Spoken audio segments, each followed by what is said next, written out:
这篇文章据说是一位112岁的中医师羌祖传秘方及一生经验总结成的100条养生治病之道。虽然文中的112岁的老中医其名其事无从考证，但此篇文章中的养生观念和《黄帝内经》所宣导的长寿之法法于阴阳，合于数硕，饮食有节，起居有常，不忘坐劳一脉相承，读后令人耳目一新，受益匪浅。记住，睡觉是养生第一要素，睡觉的时间应该是晚21点，早3点，因为这个时间是一天的冬季，冬季主藏，冬季不藏，春夏不长，即第二天没精神。一切药物对治病来说都是治标，不是治本，不管是中医还是西医，因为一切的病都是错误的因产生错误的果，错误的因不除，错误的果就不会绝根。健康的根本在心，一切法从心生，心静则身静，所以得病了，不要向外求，要靠自己自身的修复系统来修复自己的疾病。其实人和动物是一样的，动物的病都是靠自己，人也能。正确的观念远比昂贵的药物和危险的手术更能帮助患者消除疾病。有了正确的观念，你就会有正确的决定，你就会有正确的行为，你就可以预防许多疾病的发生。人所具有的一切智慧，绝对不是从书本里学来的，而是从自己的真诚心。清净心就是佛家所说的菩提心，从定中生出来的。人是一切生物中构造最完美的灵体，健康的身体是人生来就具足的。人的健康状况的调节，是靠人体本身所具有的调节修复系统来完成的，而不是靠外部因素。外部因素只能起辅助作用。人的大部分生病现象是人体在调节、清理身体垃圾时所表现的现象，是人体自动调节平衡所表现出的状态，所以应该把它们当成正常的生理现象，而不应该去把它当成病因来消灭。所以当人在生病的时候，一定不要有怨恨嗔恚心，心里要安定，心定则气顺，气顺则血畅，气顺血畅则百病消。人的健康离不开2大要素：一、足够的气血；二、畅通的经络，包括血管和排泄垃圾的通道。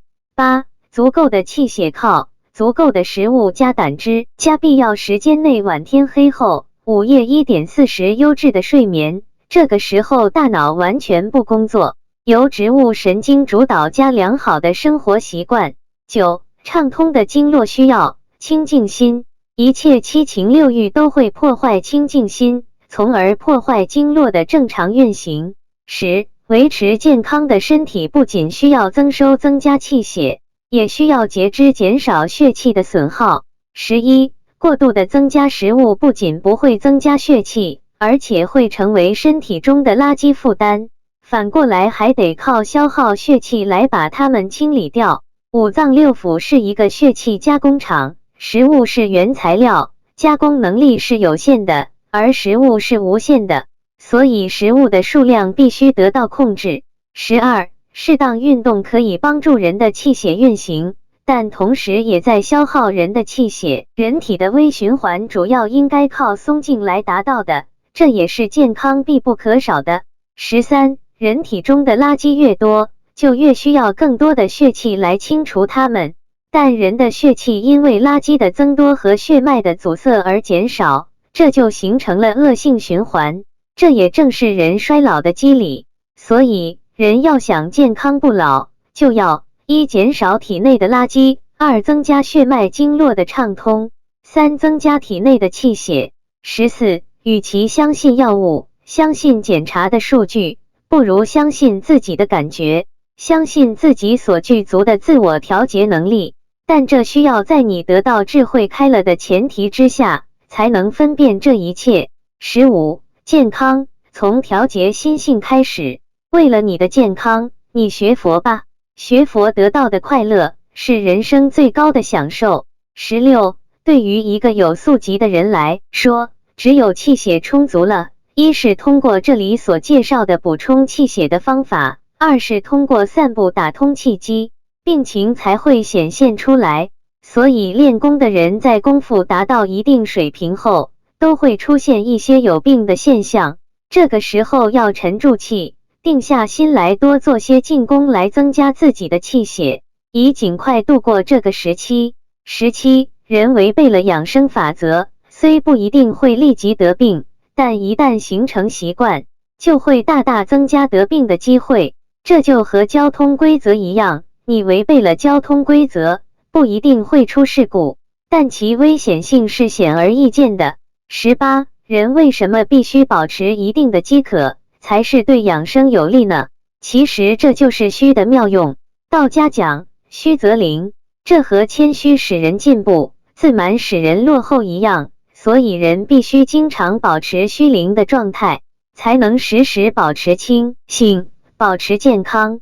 19. 人要想健康，就必须使体内有足够的气来气化所进的食物，只有这样，你的体内才不会积累垃圾，不会有多余的食物来释放游离的虚火，损害你体内的脏器。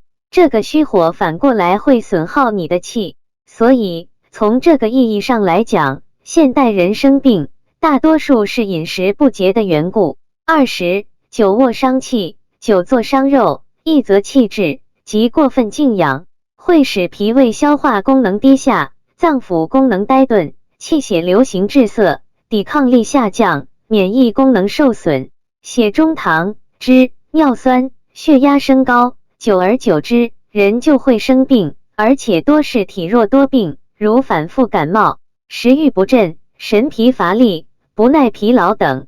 21. 俗语说灵机一动，计上心来，这个机字如果能真正领悟透了，那么你的悟性就算是开了。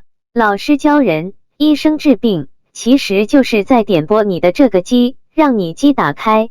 这个机有时也叫关键，当然这个机起作用是有条件的，就和氢气只有达到一定浓度，遇火才可以燃烧爆炸一样。记住，别人的作用都是外因，你自己才是真正的内因。22. 其实许多真正的发现和发明所需要的不是所谓系统的书本知识，恰恰相反，一个没有受过任何系统教育，但悟性极高的、具有开放思维的人，他往往真正悟到真相。23. 人生最忌是个乱字，心乱了，对外可以稳势，对内可以打扰血气，使失正常。烦恼怒恐怖喜忧昏疑，都是乱，为多病短寿的根源。不但养病时不应乱，即平居时亦忌心乱。24. 多嗔伤肝，多淫伤肾，多食又伤脾胃，忧思伤脾，愤怒伤肝，劳虑伤神。25. 身病之起，无不由心虚弱，外邪承入，而心虚气弱，每由心魂恼乱，真体不充，发现种种不安，贪食贪胜贪的贪乐意，皆足以治病。以贪之不得，于是乎嗔。贪嗔可使心荡气促，胆经肝旺，六脉震动，五脏沸腾，外邪同时承入，此病之起因。26. 凡人欲求长寿，应先除病。欲求除病，当明用气；欲明用气，当先养性。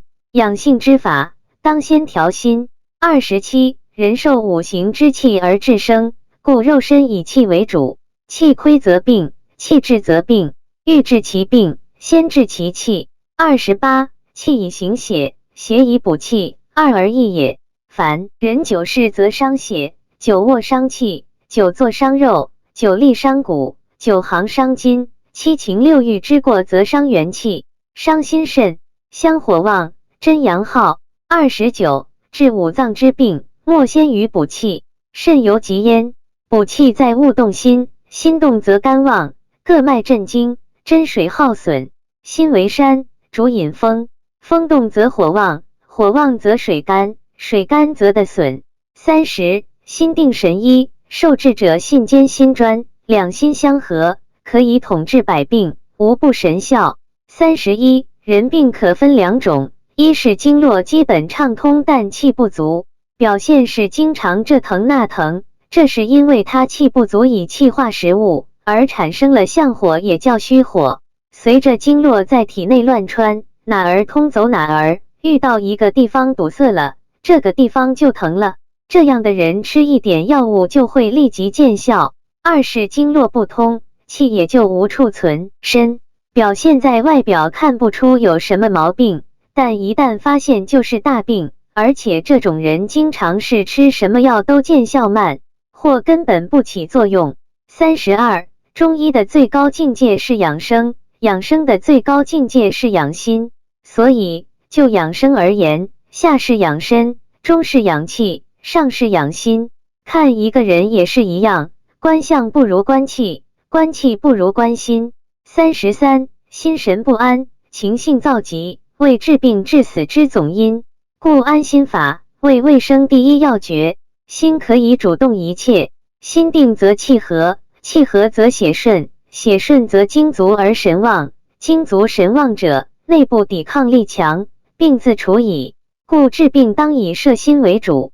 34. 风寒阴阳属湿，在皆可使人治病，万一抵抗力薄弱，即可乘虚而入。身弱者多病，即是此理。妇人有保卫力，如衣食住等等；贫人有抵抗力，如气足神旺，毛孔厚密，不易侵入等等。妇人多食肥甘，伤胃伤齿；贫人多饿，所食不杂，故无常病。妇人多疫，故多气恼；贫人多劳，故少疾病。妇人不造福而享福，只是消福，消尽则穷。穷人能勤俭，即是造福，果熟即富。凡衣食住之保卫力富，则精气神之抵抗力弱；保卫力弱，则抵抗力强。35. 大病初愈，切忌理发洗足沐浴。36. 故求长寿无病，常强肉身。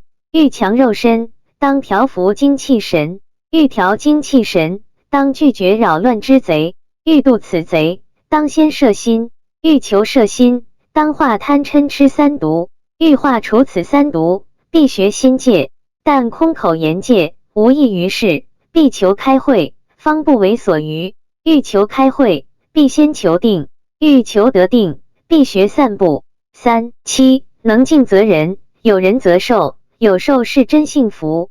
38. 一切修身修心法门，只有两字诀，曰放下，曰回头。放下屠刀，立地成佛，苦海无边，回头是岸。只要一放下，一回头，病者顿愈，迷者顿绝，此真无量寿者。39. 心过劳的人，心脾肝旺，心过劳就是心太满，不虚；心满，则不纳肝木生之火，心不纳肝生之火，则肝气闭积而盛。肝木克土，脾胃受病，消化不良，营养不足，夜眠不安。土又克水，于是肾水大亏，水不足则火更旺，心肾相连，心气更弱，肺病即成。内部相互关联，一动全动，一病全病，而扰之者，乃在妄心。所以治病在安其心，安心在希望，希望在明心，明心即自觉。而健康的功效在乎散步。40. 散步是息心法，心息则神安，神安则气足，气足则血旺，血气流畅，则有病可以去病，不足可以补充，已足可以增长。现在病可去，未来病可防，此其小者也。又心息则神明，神明则机灵，静者心多妙，观机辩证，格外敏捷，见理记正，料事亦远，欲乱不惊，见静不惑，能一切通达，自无主观偏执之弊，而大机大用，由此开启矣。41. 人在生病的时候最忌讳是嗔恚心起，这个时候一定要安然顺受，让心安定，然后慢慢调理，健康很快恢复。心安才能气顺，气顺才能除病，否则心急火上，肝气受损，加重病情。心神凝一，那浑身的血气自可健全发挥。心有两种，一是真心，一是妄心。真心是水，妄心是波，波因风动，风止波息，而水不动。既然无念，是无心心也。42. 子时失眠，肾水必亏，心肾相连，水亏则火旺，最易伤神。43. 睡时如有思想，不能安着，切勿在枕上转侧思虑，此最耗神。44. 午时属心，此时可散步1刻钟，闭目养神，则心气强。45. 早起如在寅时3点至5点，此时切忌郁怒，不然必损肺伤肝，万望注意。46. 人生一切事业，皆以精神为根本，而精神之衰旺强弱，全赖心神之静定不乱，一个乱字，足以妨碍一切工作。47. 人生以血气流通为主，气滞可以阻血，血阻可以解毒为结为裸，为癌为瘤，皆是血气不流通之故。气以顺为主，血以通为畅，百病无不先由气滞，气郁于内。48. 养病治病不可求速，因性急助火，火旺损气，反而不美，令不可贪多，贪则无恒而性急，况百病由贪而起，不可再贪以重增病苦也。49. 心主火，肾主水，心肾相连，火一降下，水一上升，水火相济，则蒸气内发，各部机体运动，可求得健康。此可污舌上察之，舌无水则不活，故活字以3点水加舌字，舌上可以报告内部各种病状深浅，以断生死。50. 大病自救法。1. 不要怕死，决信我这个病非但可以养好，并且身体可以格外健康，保证长寿，因为自己机体中本有特具的能力，不是空言的安慰。2. 相信不用医药或靠合众营养食品，一定有自己除病延年的妙法。3. 从今日起，我决定不许再去打扰我那病体，不许想住我那个病是如何病的，好坏都不许去记觉它，只做个无事人。4. 在这修理期内，不许想念工作，也不许悔恨丧失了实践和工作，专心一致，否则又迟误了。51. 静养法。安坐卧在床上，把身心一姿放下，自己浑身如融化，不许用一毫气力，好像莫有这个身子相似。呼吸顺其自然，心也不许他用一点力，一起念便是用力了。把心安在脚底板下，此是引火向下，引水向上，自然全身气血顺畅。52. 修行要诀。记照记，切记用力成佛做祖，无他秘密。具体要求，不许任何部分用一点气力，包括意念、呼吸、肢体。做到眼不观，耳不闻，鼻不嗅，舌不尝，口不纳，心不想，此是唯一条件。若有所思所闻所觉，即是用气力，甚至忽使闭指即是用气力，呼吸稍粗亦即是用气力。不久那呼吸自然而平，似乎不由口鼻内出纳，而浑身84000毛孔中有了动作，或张或息。此时无我无身无气无心，天然心归本位。所谓引火归元，又名水火既济，为治疗百病之总诀。老师教人，医生治病，其实就是在点拨你的这个机，让你机打开。这个机有时也叫关键。当然这个机起作用是有条件的，就和氢气只有达到一定浓度，遇火才可以燃烧爆炸一样。记住，别人的作用都是外因，你自己才是真正的内因。22. 其实许多真正的发现和发明，所需要的不是所谓系统的书本知识，恰恰相反，一个没有受过任何系统教育，但悟性极高的、具有开放思维的人，他往往真正悟到真相。23. 人生最忌是个乱字，心乱了，对外可以稳势，对内可以打扰血气，使失正常。烦恼怒恐怖喜忧昏疑，都是乱，为多病短寿的根源。不但养病时不应乱，即平居时亦忌心乱。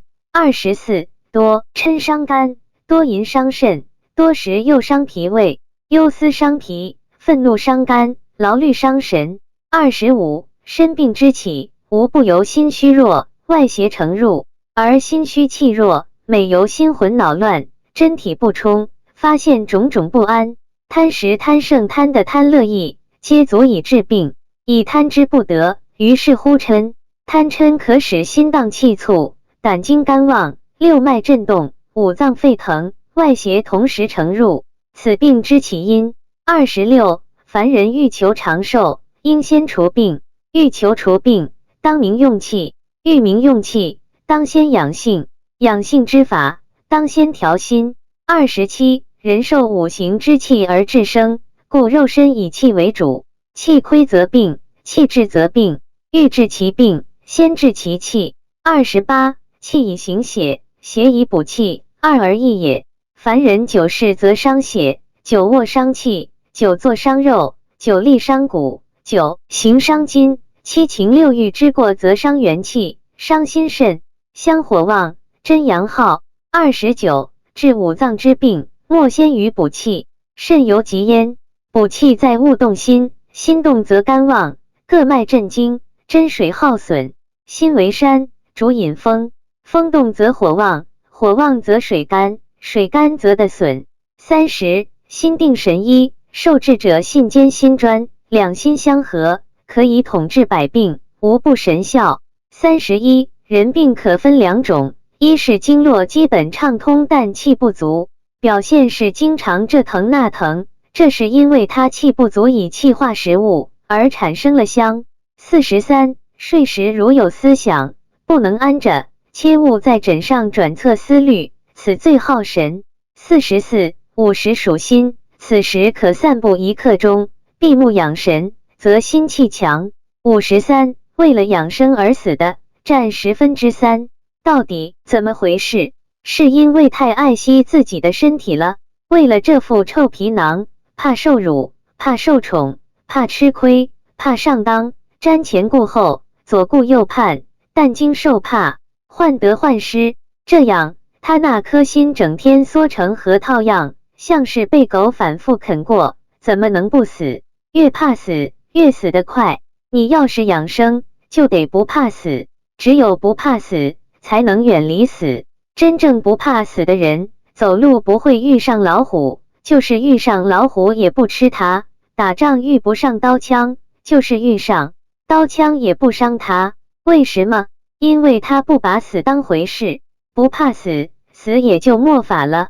养生并不是修道的目的，但是修道的人已经看透了生死，所以不再怕死。既然已经不再怕死，那么死也就不再是问题。生死这一关过去，还有什么过不去的？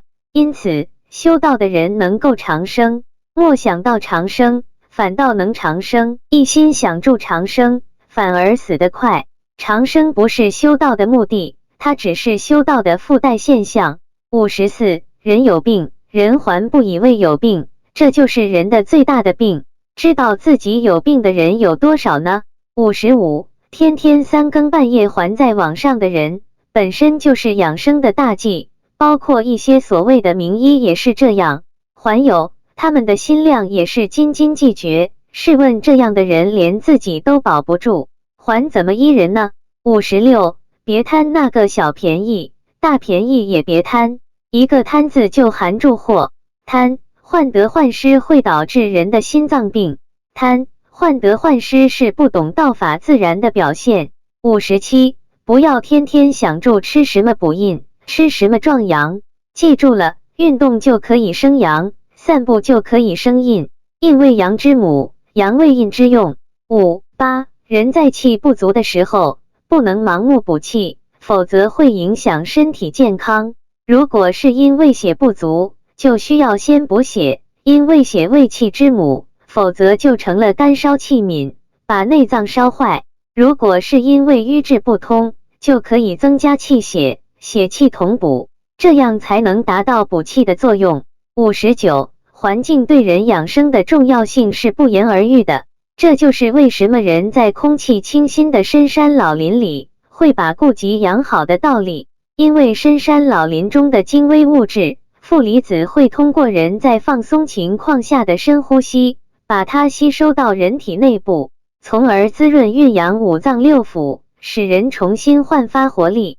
还有重要的一点，常人并不所知，就是人不仅仅是通过口鼻来呼吸，人身体的每个汗毛孔都是可以呼吸的，而且正是它们吸取住天地的精华。60. 人在松静的状态下，慢慢深呼吸，就能体会到人和天地精微之气的交换。在吸气时，实际除了肺在吸气，整个身体是在把体内的气向外排，即把人的气势放到天地；而肺在呼气时，实际人是在通过全身毛孔吸收天地的精微之气。这大概就是老子所阅的天地之剑，其由橐越橐越，古代鼓讽吹火用的器具，此欲肺主气，司呼吸，调节气机的功能。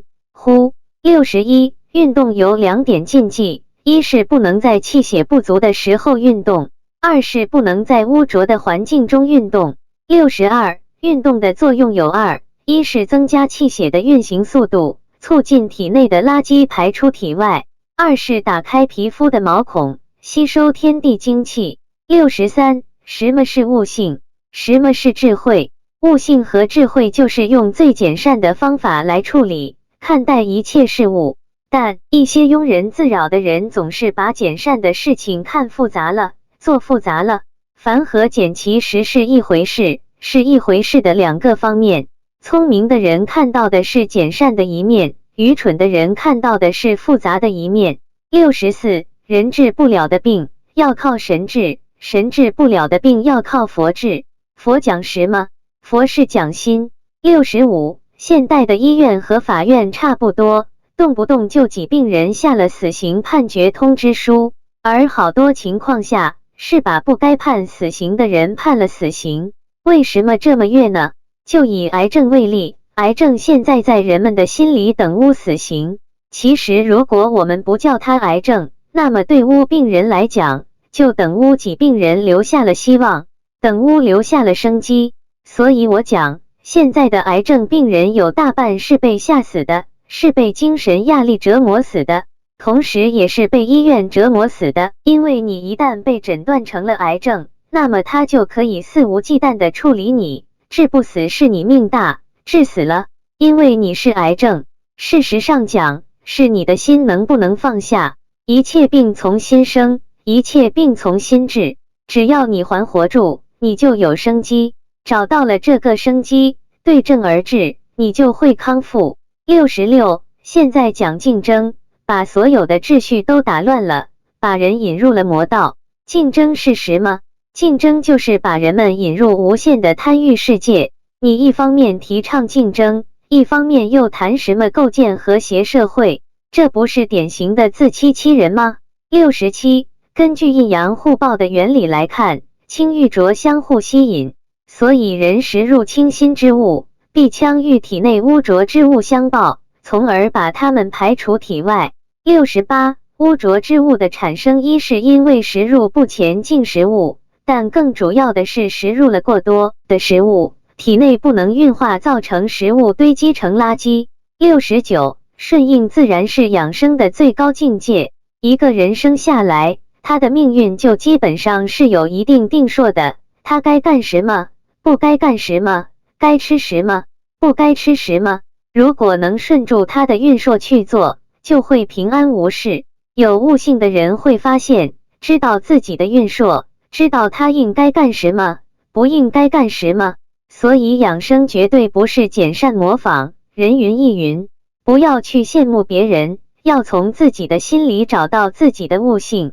那么，人如何才能发现自己是否顺其自然了呢？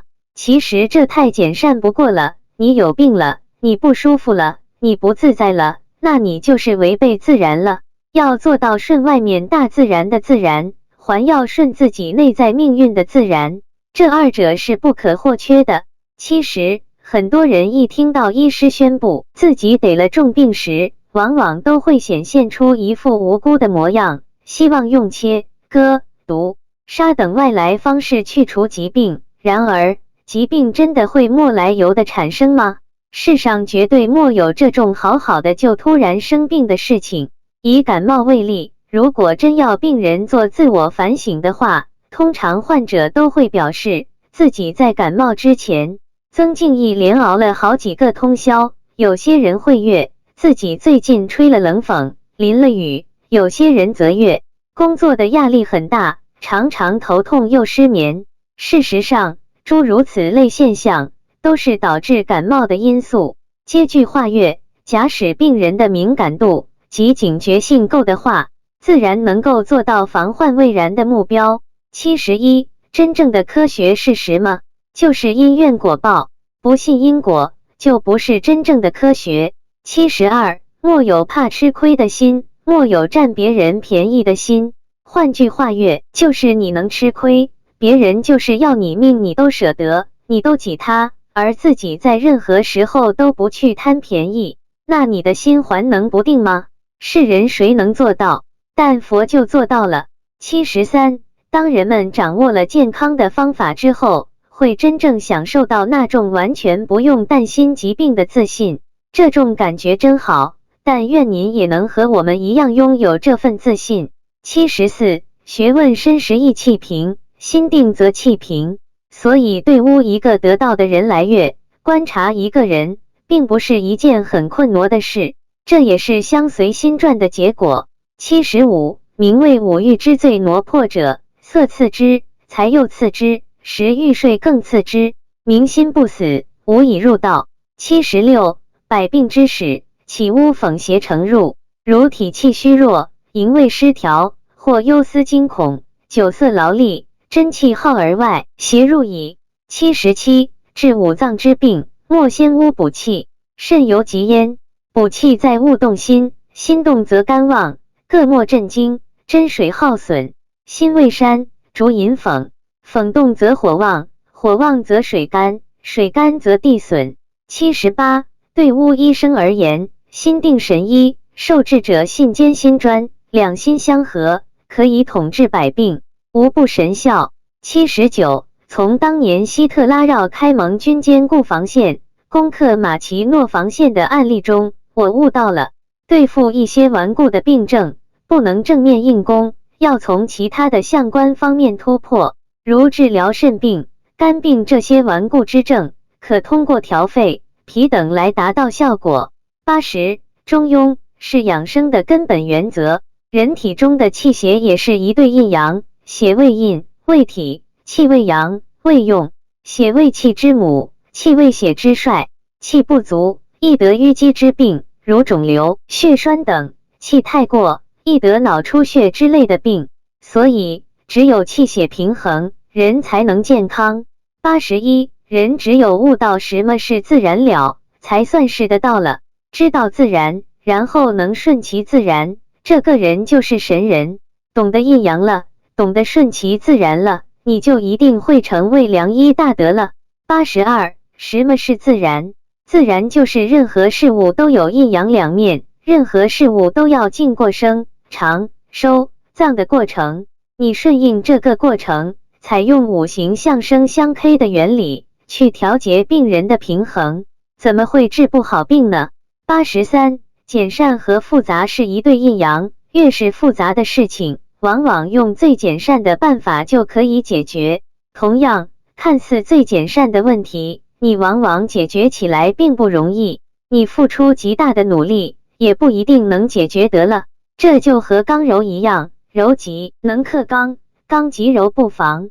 所以，我们在解决问题的时候，就要有这个思路，遇到复杂的问题，要去找简善的方法解决。遇到简善的问题，不要忽视它，要引起足够的重视。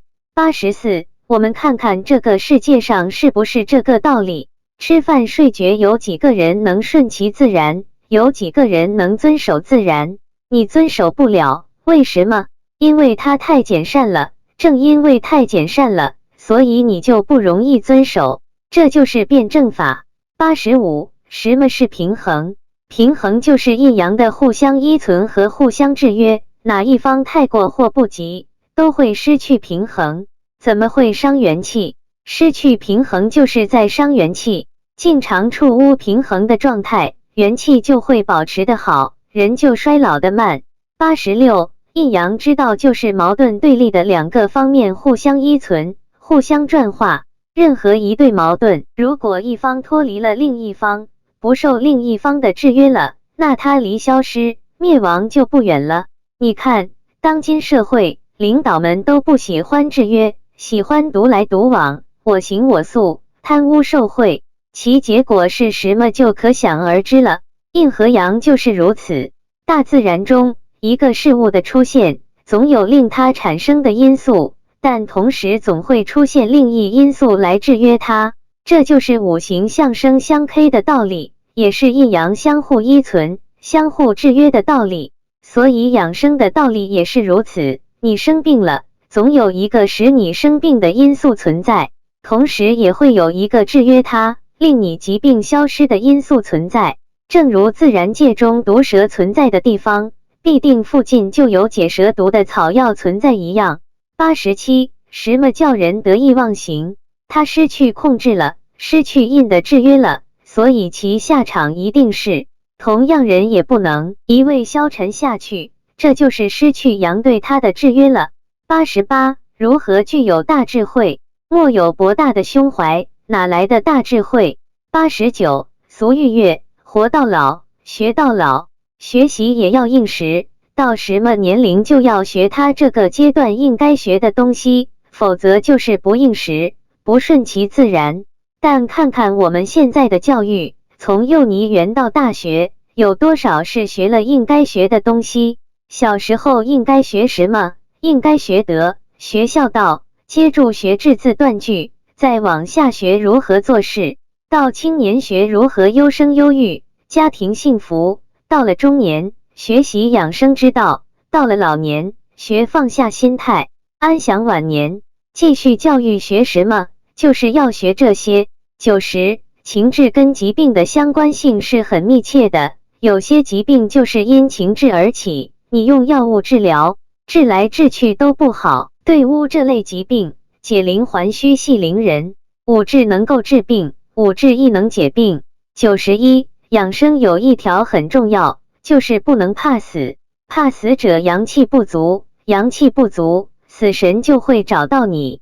这就是道家所讲的，修炼人要有英雄的气质，仁、智、勇三者缺一不可。